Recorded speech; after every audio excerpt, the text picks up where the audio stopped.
morning, Vanakkam. And, I'll just like to, some of you all know, but just a small trivia that I did my class 1 and class 2 here in Chennai. I used to live in Kilpauk Gardens and I've studied at Asan Memorial. And every time I come to Chennai, I make it a point to go and stand in front of the school gate, click a picture and share it with my parents. So that's the kind of, love and affection that I have for this particular city. And I do regret that, yes, after I moved to Bombay, I moved into a locality which was dominated by Punjabis. So I lost my touch for Tamil. Today I hope that, if I could speak Tamil fluently, I mean, a Gujarati with Tamil would have been a phenomenal combination in BFSI sectors. That's what I strongly believe. But I'll make it a point to pick up on some words. So friends, quickly, one powerful idea. And I think in today's time, I think retaining a customer is as important as, how we can look to add maybe new clients in our business. And I think the effort that we can put that is needed to retain a customer is, I think, as much as looking to bring in a new customer. So I just thought I'll quickly take this 15-20 minutes to run you through some of the ideas and thoughts that, we have at our end that we could, maybe you could look to implement in your business. So one obviously, is how to change the retention mindset. Now, what happens is typically most of our customers, how do we look to avoid attrition? Most of our clients tend to think short term. So how do we look to, change their mindset to thinking long term? And we've realized that many a times our customers tend to be very reactive by nature. And we have to ensure and try to transition to saying that, how can they become more proactive in this entire process? Now, what does a client retention actually do? As Shogata mentioned, it creates a very powerful brand for you all. Obviously, maintain a long-term relationship with customers. And, it's a sustainable business growth model. What your existing clients can keep looking to add business to you, it's a continuous process. And I think that's what client retention does. So just some quick tips in terms of what we believe that, could help you all in this entire process of how can we look to retain customers. Trust. If you look at the definition of mutual fund on even SEBI website, it basically says it's a business of trust. So that's the basic premise or a very strong foundation that, we need to build upon. One obviously is in terms of the kind of transparency that we can maintain with our clients. We shouldn't probably shy away for telling him something which, he may not want to listen to, but maybe over a period of time, he realizes the importance and the value of it. SME, be a subject matter expert. That's very, very important. And there is no one better than you all as far as this entire subject matter of mutual funds investments is concerned. And I think that's something that, they also need to understand and realize that when this gentleman or this lady comes and sits in front of me and talks about mutual fund investments and portfolios, it is a subject matter special. I have to pay attention to what they have to say. This business is a lot about ethics and integrity, because once you break the trust of your customer, believe me friends, any effort you were to make to win him back again, it's not going to come. There will always be that shroud of doubt. There will always be that uncertainty that what's the hidden motive or agenda of this person behind. So I think that's what is important. And a consistent support. I mean, at the end of the day, someone is giving their hard-earned money to you. I mean, the least they expect is that you're there to be with him or support them at all points of time. Engage, educate, and empower. You can create this engagement module through continuous client meetings, which I'm sure many of us are doing. Updates and communication on important aspects as far as the markets are concerned or any kind of rule regulation that may have come in. There are lots of tools and resources available today that can be used by you all to communicate things to investors, be it even a simple thing as an SIP calculator or, different tools that are available to do, project business models or projections. There are a lot of such requirements that the client may have which you can use and, personalize the financial planning process. It's not a one-fit-all process. You can't have one model which says that this will fit well across all the customers that I have. It obviously will need to be personalized because every client of us may have a very different risk-taking ability, may have a very different requirements as far as their investments and, financial goals are concerned. handhold in events of crisis. I think nothing better than 5 years back when COVID happened. And I think at that point of time, you know, there was panic all around. And I'm sure many of you all your customers just wanted to maybe hear was just a hand on his shoulders to say, don't worry, I'm looking into your portfolios. I will ensure that we do what is the best for you. And many clients you would have experienced, all they wanted to hear was just this from you. And they did not probably take any kind of drastic portfolio action. So it's moment of crisis, or in this, we say that in happy times, everybody will come and stand next to us. But it is the tough times when someone comes and stands next to you, that's the true test of relationship that you have. So I think that's something that, is very critical for us to follow. And I think no better than financial markets, where part of this market day in and day out. And even if you look at the way how the Sensex or the index has performed across various periods of time, you will have good times, you will have bad times. And I think that's why it's important that, we're there with our customers, especially when, things are tough and volatile. Embrace technology. I think this is something that you may have heard day in and day out at various forums across many people. And the fact of the matter is that, again, just referring to what Shaugata Chatty had to say, the 80-20 rule. There are customers who give you 80% of your revenue, where you probably need to be spending more time. For a lot of other customers, digital adaptation can help you in terms of ensuring that, the steady flow of business continues to happen as from there is concerned.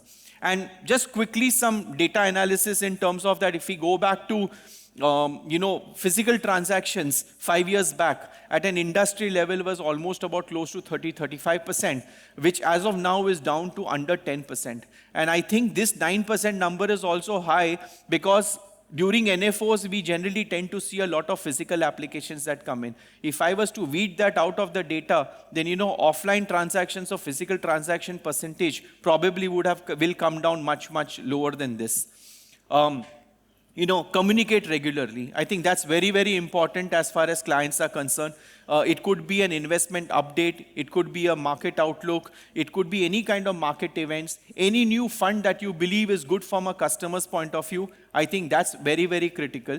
They would love to keep hearing something or the other from you because that just gives them a sense of reiteration that this person is thinking about me. It is not necessary that every time you communicate an idea to a customer, he will have to act on it or he will act on it. But it's our job to ensure that we keep giving them some suggestions and ideas. Many a times they may not work upon it, but in case if that particular strategy or idea plays out, there is no harm in going back to them again and letting them know that I had come to you with this business idea or this investment idea. At that point of time, maybe your requirements did not allow you to do that investment decision. I just thought I should bring it to your notice that this was the kind of return it generated. This is not to rub it into him. It is only the fact that it will, at least at the top of mind, it will be a recall that every time my advisor or my mutual fund distributor is coming to me and giving me an idea, let me pay attention to it because he always is coming with a thought and an idea which is good for me. Personalize your communication. It's very, very important. I mean, the last thing we want to do is take a market outlook presentation or a fund information and sort of blast it to 1,000 clients of yes or no email. That is not what I mean by personalizing communication. It has to be something that is relevant to me. Like if you know that if I am as a customer, a conservative investor, if you send me something which is aggressive by nature, I'm not going to read it. And believe me, friends, the last thing to happen is I'll mark you into a spam folder. So it's very, very important that we personalize our communication.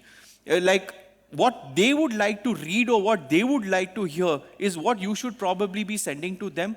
And such customized communication, in fact, will have a far more recall value, a far more actionable from a client's perspective. General tendency we've seen and which, many a times when we do forums, we keep hearing, when markets keep going up, some percentage of your clients will say, market is going up, let me book profits because it might fall down.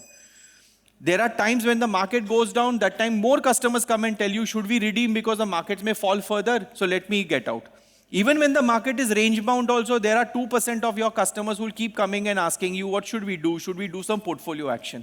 So the best way of getting out of that obviously is, move as many clients as possible to goal-based planning. Because when markets are going up, your efforts to explain to him that why he should not book profit takes away your energy. When the markets are correcting, efforts to tell him this is not the time to redeem takes away your energy. Even when the market is range bound, he's asking you, should we do something? It's taking away your energy. The moment we move clients to a goal-based kind of a structure, and if all you have to do is just to remind that client patiently that did we not invest keeping this goal in mind? Have we achieved it? Not yet. Should we not be continuing in the journey? I think that is a more convincing conversation rather than to fight it against a client will to say that why he should not profit book or why he should not do a stop loss. Financial planning and review is, I think, the most important thing as far as our business is concerned. So, obviously you set the purpose and direction of investments and probably do some kind of course correction if you believe the portfolio needs it. Now, what it does is eventually it helps you achieve the financial goals, and the client's tendency to probably stay invested will be for long. So I think this is something that a lot of us probably should look to adapt. It's ultimately a business of trust, and it's all about building long-term relationships. I'm sure in this hall, there are many of you all whose clients probably have been with you for 5, 10, 15, 20, 25 years. That's the kind of relationship that, we tend to build. And no one better than this gentleman by the name of Raj Bhatia. He runs the Bhatia family office in the US under the Merrill Lynch brand. And the last count, I think he manages almost about $8 billion of AUM as a mutual fund advisor. And, he says that today in his practice, it's just not about him managing his customer. His second and third generation have come into the business, and there are clients that they have whose second and third generation they are managing. Now, that's the kind of long-term relationship that we are talking about. And I'm sure many of you all already are on that journey where someone's portfolios that you've been managing for 10, 15 years, I'm sure their son or daughter who probably have now come into the workforce may also be working with you. And I'm sure many of you all, your children may also have come into the business. So that generational practice has probably already started amongst a lot of you all. Please let's not shy away from asking for referrals. And typically happy customers generally tend to give referrals. And there are many partners who I have been meeting who say that for me, new customers are coming from my existing customers who keep referring me to clients.